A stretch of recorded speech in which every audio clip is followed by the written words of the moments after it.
Muy buenas noches, amigos de todo el país. Bienvenidos nuevamente a Edición Nocturna. Soy Miguel Guerrero y estoy encantadísimo de estar con ustedes nuevamente aquí en Edición Nocturna. Vamos a hablar en el día de hoy de un tema sumamente interesante que, por lo regular, en los periodos electorales, crea y genera mucha incertidumbre en ciertos y amplios sectores de la sociedad dominicana, especialmente en aquellos que están relacionados con las diferentes actividades relacionadas con la economía dominicana. Es decir, cuáles son las perspectivas reales de la economía dominicana en lo que resta del año 2019 y, por supuesto, en el año 2020, que vamos a tener elecciones a todos los niveles. Tenemos en la noche de hoy tres distinguidos economistas dominicanos: el licenciado Apolinar Veloz, a mi izquierda, el licenciado Antonio Siriaco y el licenciado Carlos Cuello. Muy buenas noches, gracias por aceptar nuestra invitación. Buenas noches. ¿Cómo se vislumbra la economía dominicana? Cuando uno lee los periódicos del país, uno parece que cree que estamos al borde de un precipicio, de un descalabro económico.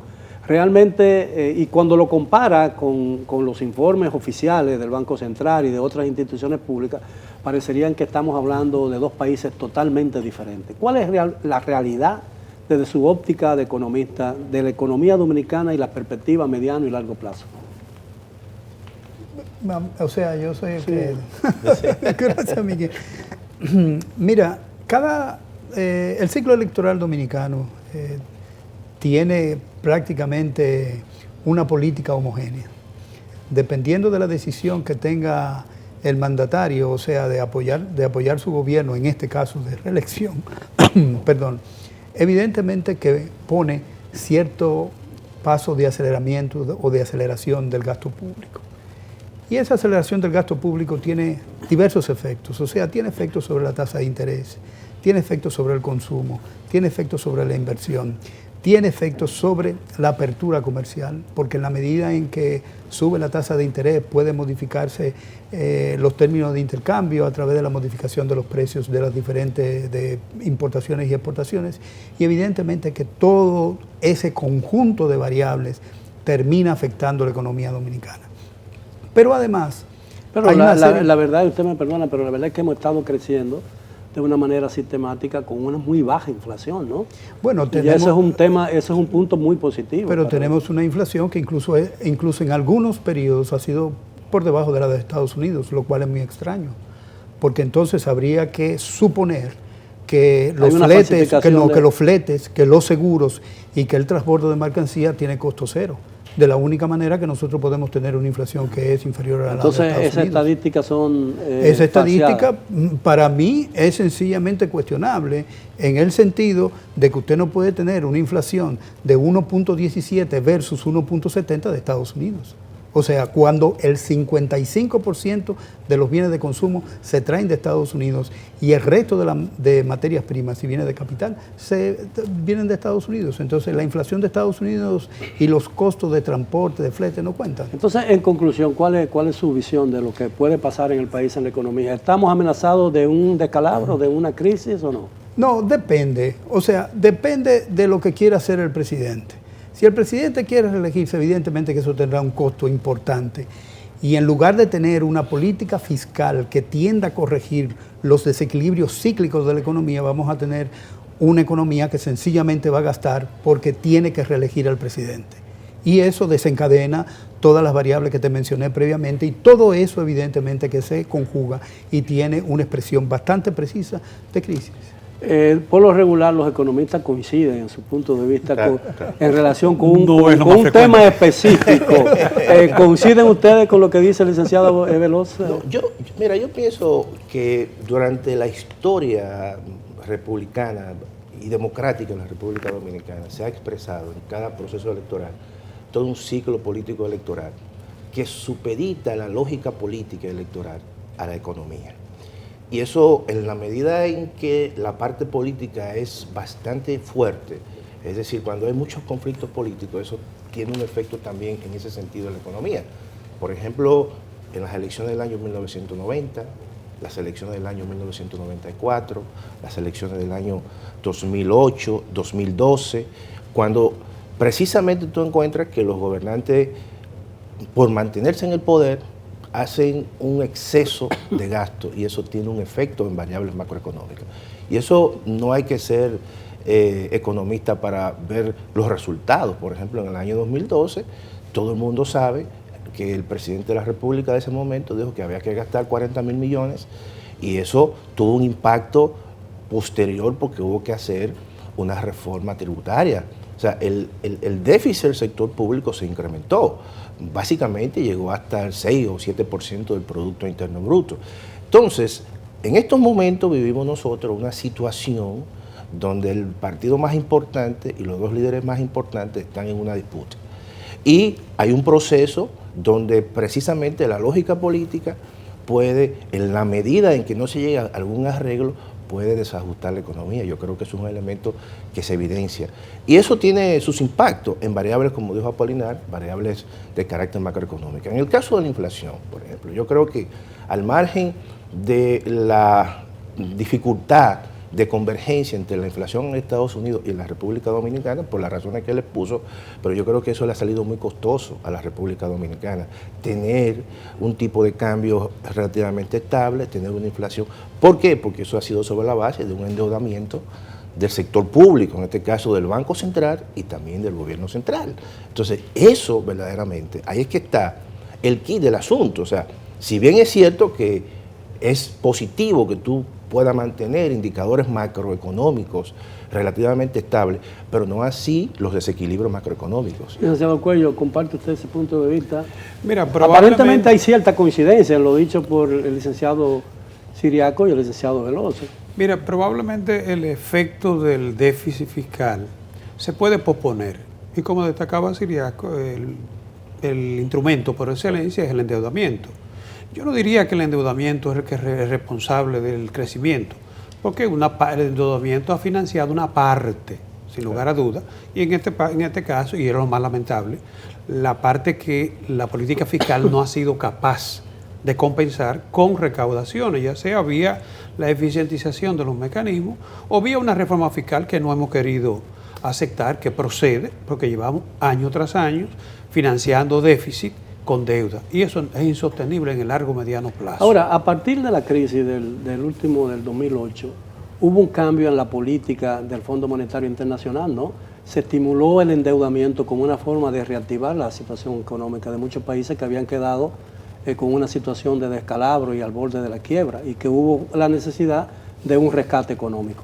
Pero a diferencia, este país no sufrió eso, porque afortunadamente los bancos dominicanos no hicieron ningún tipo de inversiones en los llamados instrumentos tóxicos que puso en circulación la banca americana. Pero mira, yo quiero volver otra vez sobre el tema del endeudamiento y lo que mencionaba Ciriaco sobre la estabilidad del tipo de cambio. O sea, una variable que se fije por una decisión de política económica del Banco Central no es el resultado, o sea, no tiene como resultado una variable que se ajusta de acuerdo a las, digamos, condiciones del mercado. Ahora, muchos organismos internacionales han dicho que el país no ha llegado todavía al clímax o a la situación más alta y más peligrosa del endeudamiento con relación al Producto Interno Bruto. Pero, que hay países que tienen hasta el 195%, sí, que es el caso de Japón. Sí, pero Japón paga el 2% de su ingreso tributario de servicio a la deuda. Sin embargo, nosotros, considerando la amortización y los pagos de intereses, estamos por encima del 50% de los ingresos tributarios, quitándole las donaciones, porque las donaciones no es un ingreso regular de la economía dominicana. Ahora, ¿podría un aumento de la presión tributaria sustituir el endeudamiento en los próximos 4 o 5 años? Claro. Porque la verdad es que el país paga la deuda, el país no ha caído nunca en mora, ¿no? Y necesita realmente reabastecerse, como uno cuando llena el tanque de gasolina en un vehículo. Bueno, en mora externa, sí, pero en mora interna sí está. Tiene mora interna, que eso podemos hablar. Pero claro que sí que se puede, porque en definitiva es el déficit lo que estamos financiando. Desde el momento mismo que tú logres una presión tributaria que garantice al gobierno los ingresos necesarios para hacerle frente a todos sus compromisos, incluyendo el servicio de la deuda, que son como 3 puntos, ¿no?, sobre el producto. más o menos entre 3 y 4 puntos porcentuales sobre el producto. Ahora, ¿Cuál es yo realmente, creo- pero yo quería, para ilustración de los amigos televidentes, Claro. ¿cuál sería, por ejemplo, una presión tributaria ideal para un país como la República Dominicana? El Estado dominicano, el gobierno y todas las instituciones públicas aseguran que estamos un 14 o máximo un 15%, cuando el promedio en la región parece ser mucho más alto que ese, ¿no? No, el promedio en la región está 21-22. Ahora, yo quiero decir Ahora, ¿qué algo. significaría en la economía dominicana un punto? No, estamos hablando de más de 40 mil millones de pesos, o sea, un punto porcentual del PIB. Ahora, yo lo que creo es lo siguiente, yo creo que en el caso, por ejemplo, de ese discurso de que la deuda en Japón es un 243%, la deuda en Estados Unidos, los casos hay que verlo de forma muy particular. Esos son países que tienen sistemas tributarios bastante robustos y presión tributaria que sobrepasa el 30%. Entonces el problema aquí Entonces, es que tenemos un sistema tributario muy débil. No, eso es un problema, pero también hay que ver, por ejemplo, la parte de los gastos tributarios. O sea, yo creo que hay que revisar toda la estructura incluso del sector público, porque si bien es cierto que el sector público en la República Dominicana, el gasto está, con respecto al PIB, está en el promedio de América Latina, pero no es eso, el problema es la dispersión que hay. Tú vas a encontrar a nivel horizontal que hay instituciones que te hacen lo mismo. Entonces hay que ver si ese gasto realmente es necesario. Bien, tenemos que hacer, es muy compañeros, si importante ustedes me lo eso. permiten, tenemos que hacer una primera pausa. Regresamos después de ella. Por favor, continúen con nosotros aquí en Edición Nocturna.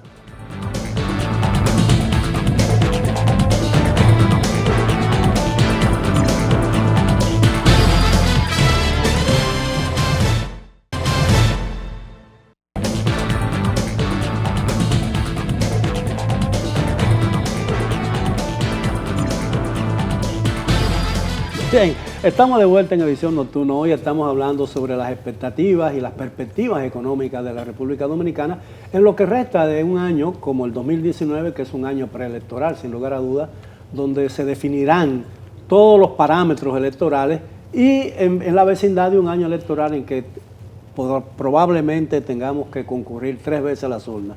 En el caso hipotético de que en mayo ninguno de los candidatos presidenciales alcance más del 50%, ¿no? Como establece la Constitución de la República. Evidentemente nosotros tenemos un sistema tributario muy débil, ¿no? Que no se corresponde con las necesidades de una nación. Una nación que tiene un pasivo social que arrastra desde la fundación misma de la República. Entonces yo me digo, ¿no sería un plan nacional conjunto? ¿No sería adecuado que las fuerzas políticas del país se unieran realmente para resolver ese problema? Porque cada vez que se plantea el tema de una reforma fiscal, integrar o no integrar, todos los intereses se ponen de acuerdo para ahuyentar la paloma que se posa sobre el Palacio Nacional, ¿no? Y además tenemos la costumbre de discutir los temas fundamentales de la política y la economía en aulas universitarias y no en el Palacio Nacional o en el Congreso, donde se supone que son los ambientes políticos para discutir los temas políticos. Ahora, mira, yo pienso que las reformas tributarias o los pactos tienen que tener una legitimidad de quien lo convoca. Y yo creo que aquí hay un gran problema de legitimidad y de falta de confianza. Yo creo que, si bien es cierto que los economistas en su gran mayoría están de acuerdo que aquí hay que revisar la estructura tributaria en la República Dominicana y la estructura del gasto, pero entonces, ¿quién convoca? Entonces, quien convoca, la sociedad le tiene mucho resquemor por el hecho que cómo está gastando. Yo creo que eso es un elemento importante. Yo soy de los partidarios de que aquí, más que una reforma, un pacto fiscal, hay que hacer un contrato social en la República Dominicana. La República Dominicana durante los últimos 18 años prácticamente ha adolecido de hacer reformas profundas y de gran calado. De lo contrario, sencillamente vamos a seguir creciendo, eso se puede convertir en una política de marketing político, pero en términos de romper un espacio y dar un salto a una sociedad desarrollada, hay que hacer reformas. Entonces, ¿quién convoca las reformas? Tiene que ser el Estado. Si tú tienes un Estado que verdaderamente no genera confianza, que hay una serie de situaciones que la sociedad le cuestiona, Entonces, a la hora de tú hacer esta convocatoria, no va a tener ningún tipo de pero repercusión. yo creo que aquí... Y eso es importante como punto de partida. No, yo entiendo perfectamente y parece que eso va en la lógica, ¿no? Claro. En el camino de la lógica, pero aquí yo veo con mucha preocupación en los últimos años que cada vez que se plantea el tema de la posibilidad de una reforma justa que ponga a pagar a cada quien lo que tiene que pagar, ¿no? Y reducir al mínimo o totalmente la evasión, aquí se habla de que, bueno, yo no voy a pagar impuestos porque el gobierno se los roban, ¿no? Eso es un elemento que y quiero yo resolver. creo, pero yo creo que eso no es un pretexto para la evasión, ¿no? Lo que pasa, Miguel, es que tú no sabes exactamente de cuánto estamos hablando cuando se habla de reforma. Pues estamos hablando de reforma, necesitamos 3, 4, 5% del producto. Eso es lo que necesitamos. Pero si nosotros tenemos una gran corrupción, si nosotros tenemos ineficiencia en el gasto, si nosotros tenemos robo, simple y sencillamente, nosotros primero tenemos que atacar esos problemas para saber exactamente cuánto necesitamos. Pero esos problemas, ahí está el detalle, como decía Mario Moreno Cantinflas. Es decir, yo creo que ese tipo de cosas se discuten en conjunto, pero aquí ha resultado imposible reunir a la comunidad política para abordar con sinceridad y con deseo de llegar a un acuerdo los temas básicos de la nación. Todo el mundo se rehuye. Y un gobierno, entonces los gobiernos tienen que actuar independientemente. Pasaba con el reformista, pasaba con el PRD y está pasando ahora con el PLD. Cuando este país adquirirá la suficiente madurez política como para decirle que, como para entender que los problemas nacionales y los proyectos nacionales tienen que ser tratados independientemente de las diferencias políticas que existan. Mira, está pendiente el pacto fiscal. O sea, debió haberse impulsado. Y el eléctrico fue boicoteado al final. Todo prácticamente, el pacto laboral también. ¿Cómo boicoteado? Pero en el caso Bueno, al final, cuando todo estaba aparentemente resuelto, pues yo no he participado en el asunto. Unas partes dijeron, no, yo no lo firmo y todo eso. ¿Y qué ha pasado? Bueno, dijeron que no lo firmaban porque había una serie de compromisos que el gobierno no cumplió. Pero fíjate qué pasa con la reforma fiscal. La oposición dice que el gobierno debe recortar su gasto, pero cuando llega al poder quiere que se incremente el ingreso. Entonces el gobierno entiende que hay que incrementar el ingreso para hacer cosas. Cuando se plantea reducir lo que es el gasto fiscal, o sea, la transferencia, las exoneraciones, las exenciones, que representan casi un 7%. Entonces el empresariado dice que esas actividades es necesario que se apoyen y que se estimulan. Hay otra parte que son la transferencia del gobierno, sobre todo del sector eléctrico, que también deben ser de alguna manera reducidas. Entonces hay mucha tela por donde cortar y la manera de cómo se gasta, sin lugar a dudas, que también hay espacio para recortar. Porque si tú mejoras, si tú eficientizas el gasto, yo no te digo que con esa misma presión tributaria que tenemos se pueda hacer lo que se necesita, pero se podría hacer mejor lo que se está haciendo. Hablamos de que hay el Estado, la nómina del Estado, cuenta corriente, está hipertrofiada. Yo lo entiendo. Y yo creo que ese es un problema que tenemos que abordar con seriedad y con rapidez. Ahora, yo no me imagino un gobierno que surja, que haya tenido ese discurso, cometa la estupidez de comenzar despidiendo a 250,000 que están de más en la administración pública. Un Estado clientelista. Porque, bueno, pero hay que ver el efecto. No vamos a volver, los organismos internacionales tienen como costumbre decir, cuando vienen esos expertos, ¿no?, que ven un presupuesto, y hay que equilibrar este presupuesto. Entonces dicen, tú me tienes que cortar aquí, yo me tienes que cortar aquí, tienes que cortarme aquí. Tú dices, bueno, como dicen los mexicanos, ¿y ahora cómo le hago? No, Ahora, pero, perdón, a propósito de México, que yo le doy mucho seguimiento al caso de Andrés Manuel López Obrador, que surge precisamente con mucha popularidad, y entonces asumió un proceso de reducción del gasto público, pero en áreas donde precisamente no son y no van a afectar el desempeño de la economía, sino cosas que muchas veces la población mexicana ha criticado. Entonces yo creo que nosotros, en un momento determinado, tenemos que asumir algo parecido en ese sentido. O sea, no es que tú vas sencillamente a agarrar y vas a sacar la mitad de la gente de la administración pública, porque si bien es cierto que ha habido un incremento en determinadas áreas, por ejemplo, en la educación, supongamos la contratación de maestros, eso no es malo. Ni la enfermera. Ni las enfermeras. Ahora, hay áreas donde se critica mucho todo lo que es el botellerío. No, y el nepotismo. Entonces, eso por ahí uno tiene que comenzar a recortar. Y tú vas a ver que vas a encontrar apoyo de la población. Y el nepotismo, esos paquetes. Claro, Pero entonces, lo que no hemos encontrado es justamente un gobierno que reinvente lo que es la comprensión del Estado y su participación en la economía. Todavía vivimos discutiendo de si el Estado participa o no participa. El Estado es enorme y no ha habido un solo empresario que se haya manifestado en contra de lo enorme que es el Estado en estos momentos y fundamentalmente en estos últimos 20 años. Pero también... Eso es neoliberalismo. Llámale como tú quieras, eso no importa. O sea, eso no importa. Nadie te ha dicho ahora, en este momento, que el Estado es muy grande y realmente es bastante grande. Ahora, ¿qué más? ¿Qué ocurre también? El gobierno no tiene un proceso de inversión pública que permita elegir las inversiones públicas que efectivamente tienen efectos positivos sobre la economía. Pero déjame decirte este asunto que es importante. Cuando yo mido cuál es el impacto que tiene el gasto público sobre el crecimiento económico, es menos de 0.3%. Ahora, pero cuando hablamos de la necesidad de reducir el papel del Estado, yo entiendo que tiene una modalidad de reducción que es muy positiva. Por ejemplo, yo no quiero ver un Estado vendiendo habichuelas ni vendiendo plátano, ¿no? Claro. Ni interviniendo en los temas económicos. Pero necesitamos un Estado bien fuerte en términos regulatorios, ¿no? Mira, no, es cierto. O sea, no estamos hablando, porque hay una confusión desde mi punto de vista. Yo creo que ya el Estado empresario no es el Estado que la gente está anhelando. O sea, el Estado con muchas empresas que pueda competir, por ejemplo, con el sector privado en la producción de bienes. Lo que estamos hablando de un Estado regulador, por ejemplo, y que los organismos que estén destinados a la regulación de determinados servicios públicos sean verdaderamente eficientes, en el caso de la electricidad, en el caso incluso de las pensiones, en el caso de la salud. Todo eso requiere un Estado más eficiente, más preparado, incluso un Estado hasta más grande. Pero no estamos hablando de un Estado que esté manejando una fábrica de zapatos. El Estado benefactor. Obviamente que de eso no se trata. No, estamos hablando del Estado emprendedor. Claro. El Estado que crea las condiciones a través de investigaciones, como en el caso de Estados Unidos. Investigaciones que sirven al sector privado para que el sector privado produzca con mayor productividad.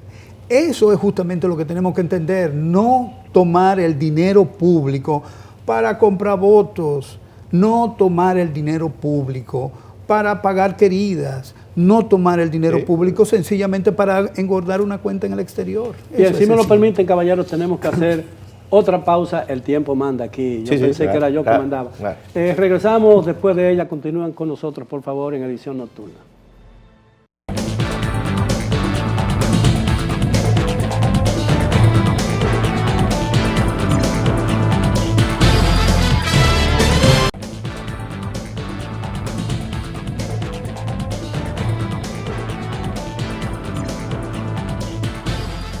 Bien, estamos de vuelta en Edición Nocturna, que tenemos esta noche el gratísimo placer de haber estado conversando durante estas dos primeras partes del programa con tres destacados economistas de mucha experiencia en el manejo o en el desempeño de sus funciones.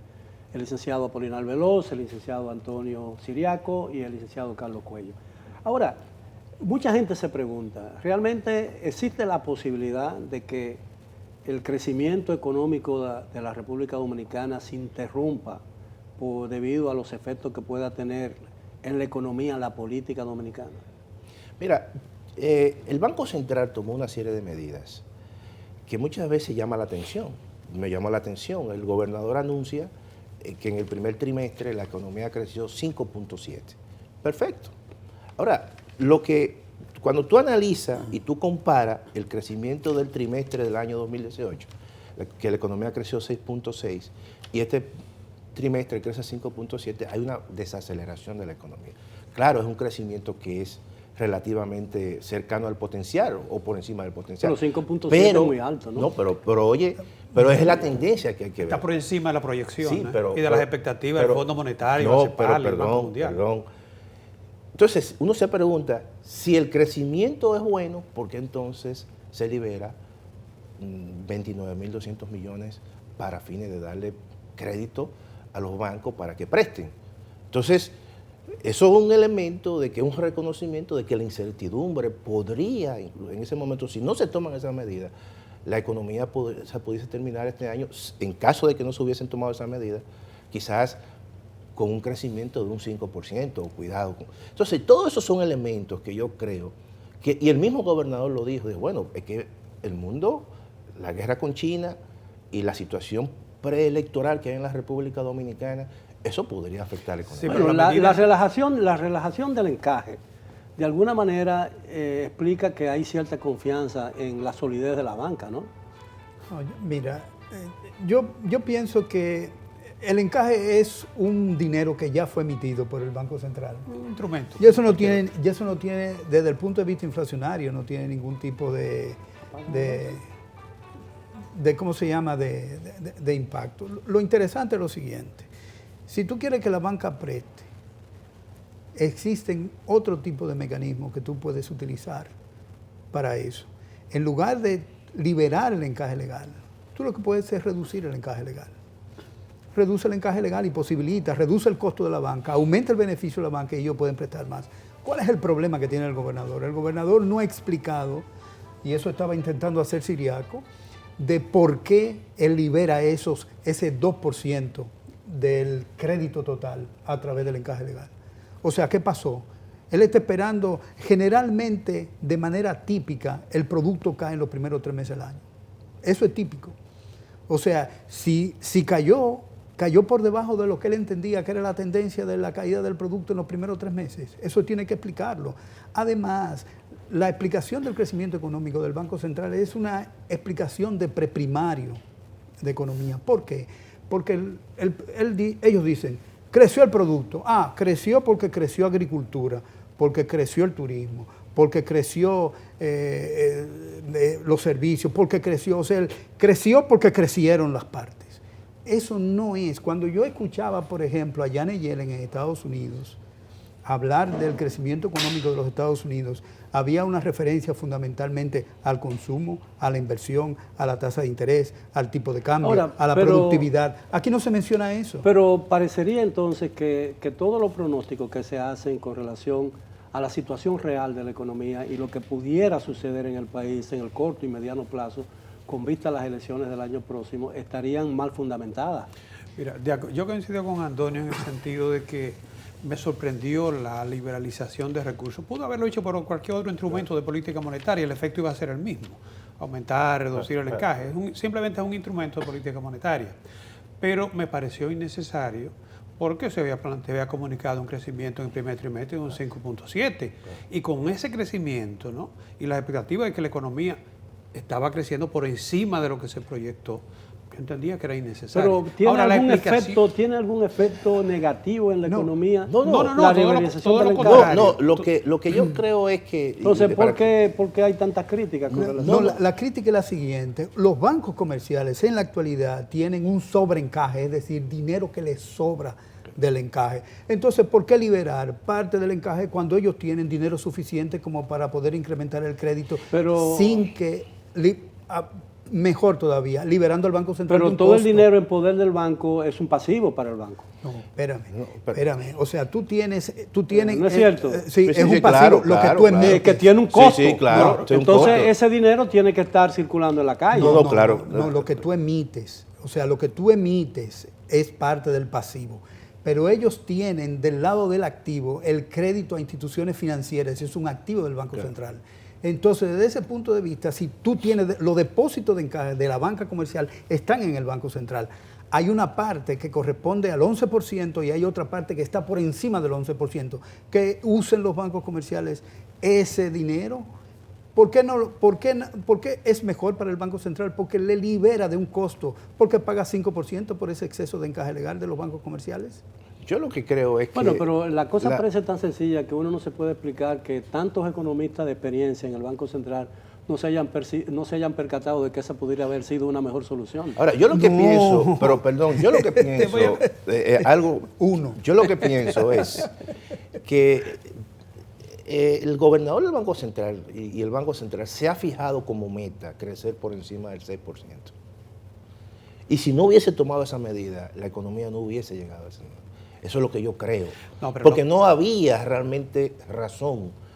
Después que dice que la economía creció y que es un crecimiento que es el más alto de América Latina, entonces de repente encuentra estas dos medidas. Pero en el encuentro con los intermediarios financieros, la explicación que se da es que ante los posibles efectos, el La impacto que incertidumbre. podría De la guerra económica. tener la guerra económica, Sí, la incertidumbre. el Banco Central se estaba adelantando Claro. para evitar. No es un estímulo monetario Pero- frente a una realidad. Pero la pero es que eso- incertidumbre, claro, no la generan la economía dominicana, No, sino no, factores externos. tú no la ¿no? controlas. Ahora, tú da no la controlas. coincidencia que eso sucede Esa en un año incertidumbre, electoral. quiero Sí, decir. pero más el proceso preelectoral. Pero toma nota. Que también eso acentúa Da la la coincidencia que esa situación se produce en un año electoral. Por eso mismo. Ahora, Hay pero- quienes le han dado otra lectura también. Claro. Pero vamos a ver una cosa. ¿Cuál es la tasa de interés a la cual se van a prestar esos recursos? 9%. Hay subsidiada. 15, no, espérame, el Banco Central no tiene bancos. El Banco Central no puede colocar el precio de ese dinero. O por lo menos la Si se la fijó si se la subsidia. públicamente. No le dijo, pero eso... Pero fija pauta, ¿no? No. fija pauta. Son expectativas. La, cada Sí, vez. es la subsidiada, pauta que fija, por ejemplo, que la tasa de política monetaria, hay un estudio que hizo el Fondo Monetario Internacional de República Dominicana estableciendo que esa tasa no tiene ningún impacto en la política monetaria de República Dominicana. Y eso está ahí, se hizo aquí, incluso Sí, la sí. superintendencia participó y eso. yo lo vi ese estudio. Pero Ese fíjate, estudio. fíjate otra cosa. Además, se está prestando en términos nominales a 15%. Quítale el 2% de inflación, 13% real. Lo que está invitando esa tasa de interés es a que tú ahorres y no a que consumas y no a que inviertas. Pero Apolinar, Entonces- esa tasa de interés real alta obedece precisamente a la política monetaria del banco para sustraer dinero de la economía y sencillamente pagar la deuda del Banco Central. No, pero al Eso es un contrario, o sea, la deuda ha seguido creciendo y eso es imposible. Porque emite pagarlo certificado ahora. y esos no, certificados- no solamente eso, o sea, tiene en las operaciones del banco, tiene menos 43.000 millones de pesos de déficit. Pero cuando colocan todo el dinero y las transacciones que hace el Banco Central en su estado financiero, estamos hablando de más de 224.000 millones de pesos de déficit. Pero es una deuda del gobierno. Según el último estado financiero del Banco Central. Ahora, para concluir sobre ese tema específico, es bueno sacar conclusiones, ¿no? Yo Claro, digo, claro. Tenemos un sistema financiero sólido, ¿no? ¿Se ha hecho alguna auditoría Prueba de test. a la banca? Pero yo creo que a veces en términos económicos, como en cualquier otra actividad relacionada con los negocios, la confianza es predominante. Si aquí hay confianza en el sistema, y yo creo que lo hay, porque no hemos vuelto a padecer ninguna crisis como la del 2003, salvo que otra institución quiebre. Eso ocurre todos los días en los Estados Unidos y en Europa. Te voy a y hacer una pregunta. En todas partes del una mundo. pregunta. Sí. ¿Por qué la mayor institución en este ambiente financiera- solo yo estoy autorizado para hacer preguntas? Y vamos a hacer una última pausa y regresamos después de ella. Continúen, por favor, Sí. con nosotros en Edición Nocturna.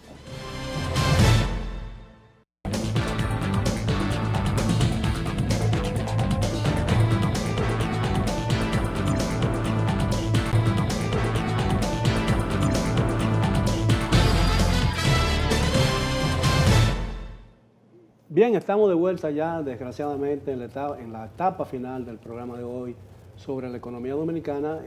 Nos quedan exactamente 6 minutos y yo le voy a conceder a cada uno de ustedes 2 minutos para que expresen cuál es su opinión sobre el presente y el futuro inmediato y a mediano y largo plazo de la economía dominicana. Si estamos amenazados de alguna crisis o si el sistema puede ser dañado por efecto de la política partidaria que se avecina. Mira, honestamente yo veo que las expectativas de la economía dominicana, al margen de lo que puede hacer el proceso electoral, luce que van en buen ritmo. O sea, no creo que la economía pueda verse afectada más allá de lo que son sus proyecciones de crecimiento. Hasta ahora vamos por encima de ello, ¿no? Y en lo que se refiere al ruido que introducen los elementos, las variables políticas, parecería que tampoco reviste mucha preocupación, excepto la situación todavía indefinida de una posible reelección que por lo visto sería traumática, o un posible relevo de partido en cuyo caso tampoco creo que haya mayores preocupaciones porque se trata ya de una clase política hasta cierto punto madura y probablemente un relevo lo que vendría es a renovar lo que es el Estado. Mira, yo pienso que hay que tener mucho cuidado en los próximos meses. Yo no tengo vamos a decir, una bola de cristal, pero sí creo que hay situaciones que pueden dañar la inversión, la economía durante los próximos meses, en el sentido de cómo va a terminar la situación, el desenlace en el Partido de la Liberación Dominicana. Yo creo que ahí hay un elemento de incertidumbre bastante fuerte. Ahí no se sabe si va a haber una reforma constitucional. Todo eso, en caso de va a desbordar el gasto público, porque la lógica, y la historia lo ha dicho, la lógica política electoral supedita a la economía. Entonces hay que esperar. Si de ese tránsito se sale bien, yo creo que la economía puede terminar con un crecimiento importante, pero obviamente que la situación que se vislumbra de desenlace, todo parece indicar que en ese partido los arreglos serán un poco difíciles y eso va a afectar la economía. Licenciado Veloz. Yo pienso que, a diferencia de Carlos, de que hay unas amenazas importantes sobre la economía dominicana. Uno, el déficit público, la deuda pública y la deuda del Banco Central. Ninguna de ellas ha sido enfrentada por los gobiernos, todo lo contrario. Lo que vivimos es permanentemente acelerando su incremento de esos tres elementos. Y esos tres elementos son tres desequilibrios que nosotros no podemos en el corto plazo y por razones políticas resolver de manera inmediata.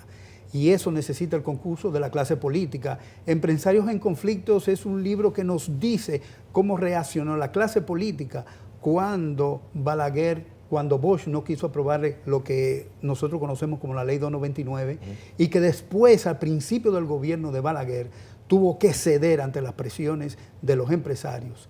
Y de esa misma manera nosotros tenemos el gasto tributario, que es fundamentalmente por donde miran los empresarios la competitividad que ellos pueden tener. A pesar de que ellos hablan de que tenemos escollos en la productividad y en la competitividad, ellos mismos son los que crean justamente esos fardos. ¿Usted se refiere al libro de Fran Moya Ponce? De Fran Moya Ponce. Empresarios en Conflictos. Exactamente. Bien, bueno, le estoy muy agradecido, sumamente agradecido por esta oportunidad de debatir con un espíritu de franqueza y de sinceridad problemas vitales para la economía dominicana, como son lo que podría sucedernos y lo que pudiéramos evitar que ocurra en estos procesos electorales que cada año electoral trae consigo mucha incertidumbre. Ha sido todo por hoy, gracias por su atención, los espero mañana como de costumbre a la hora de siempre. Hasta entonces.